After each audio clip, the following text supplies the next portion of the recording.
पन्हा करण्यासाठी छान अशी टवटवीत आणि मगजदार कैरी निवडायची, म्हणजे याचा गर छान निघतो. आता याला एक तर वाफवून घ्या किंवा उकळून घ्या.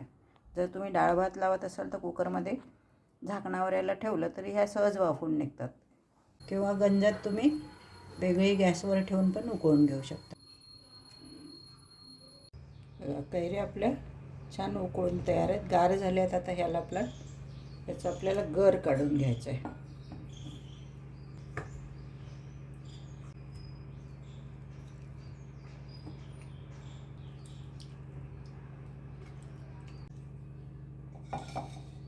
गर आपण पॉटमध्ये काढून घेऊया आणि याच्यामध्येच आपल्याला हे गुठले आणि ही साल आहे याला भरपूर गर असतो. हा थोडा पाणी घालून जर धुवून घेतला तर हा आपण याच्यामध्ये टाकू शकतो.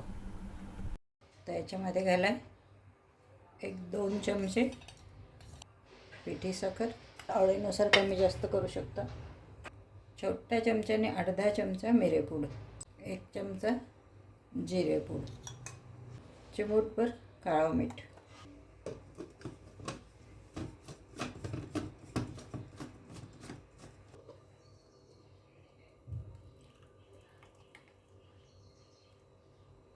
आपला गर तयार आहे.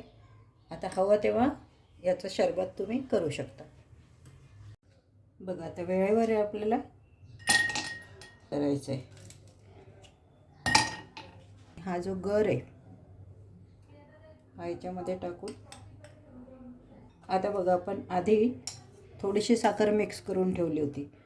आता वेळेवर तुम्हाला जसं जेवढं गोड पाहिजे त्यानुसार तुम्ही साखर परत मिक्स करायची. पिठी साखर करून ठेवून दिलेली आहे मी, कारण काय आहे की घरात प्रत्येकाकडे शुगर पेशंट असतात, त्यामुळे सुरुवातीला खूप जास्त साखर टाकून नाही ठेवायची. हवी तेव्हा आपल्याला जेव्हा आपण बनवतो ना तेव्हा त्याच्यामध्ये हवी तेवढी टाकू शकता. आता मी याच्यामध्ये 1 चमचा टाकला, हे तुम्ही तुमच्या सोयीने जास्त कमी पण टाकू शकता.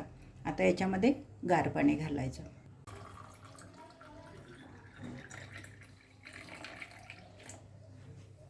बघा टेस्टी छान आपलं पन्हा तयार.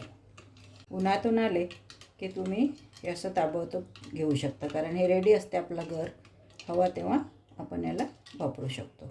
हा एक काचेच्या बरणीत भरा किंवा काचेच्या भांड्यात त्याला फ्रीजमध्ये ठेवून द्या.